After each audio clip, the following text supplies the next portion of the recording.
A lot of people don't know how to take the risk or how to what do you say progressive overload the risk.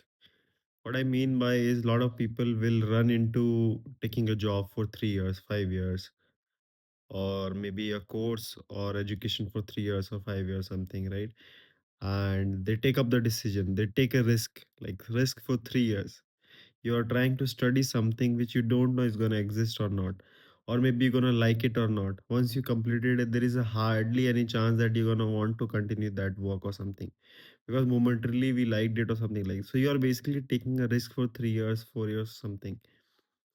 And most of time people not even like give a month or 2 months to decide what they want to do, they jump into a decision or something like this.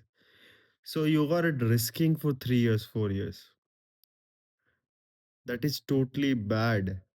Risk should always start from small risk, like do something for a month, internship or some job or something like a month or 2 months. If you really want it, continue it and study for it or something like this.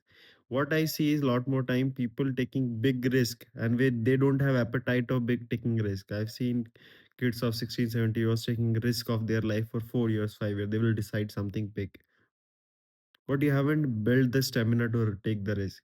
You should always do small things. Like once you're able to do something of like a month kind of project or commitment or something, like then you go for 3 months, then 6 months or something. Once you have built that like appetite for that risk, then you go for 3 or 4 years. Why I'm gonna say that? I have done a job which required certain degree or something like this, and I did it self-taught without anything or something like this. I worked in a two company. I secured a job. I got good pay for it, and eventually I felt like I didn't wanted to do the job, and I felt so lucky that I didn't wasted a 3 years degree or a PhD or something like on that subject. Otherwise, I would have wasted so much time and effort and everything, and then eventually not doing that job which I studied would have killed me, would have made me look so stupid. Then I felt I was so lucky. So that gave me this insight that while risking it, you don't know what is gonna do with. So I didn't had that appetite of that big risk, which I took it. A lot of people are doing worse than me. So whenever you're taking risk, it should be in a progressive overload manner, right?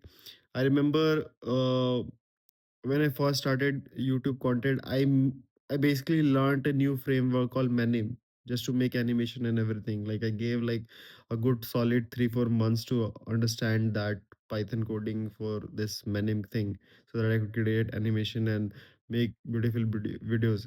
But those videos are were not in demand. I wasted so much time on that. So instead you should not I should not have risked that big.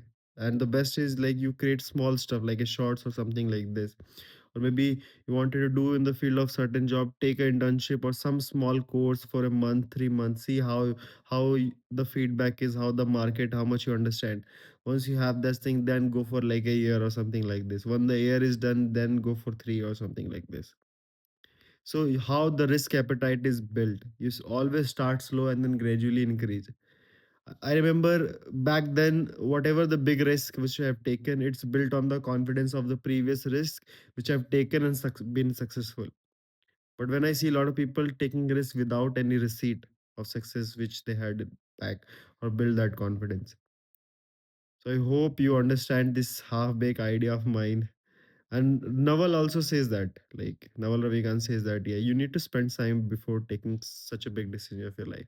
I will add to it that not only you need to spend time, but you should have something previously have done, like some kind of similar work, or it's not similar work, basically some kind of proof that you have taken half of amount of that risk which you're gonna take it. So it should be a gradual increase in your risk power. I hope you understand this. And do let me know if you have better example to explain this stuff in the comments. I will love to read them.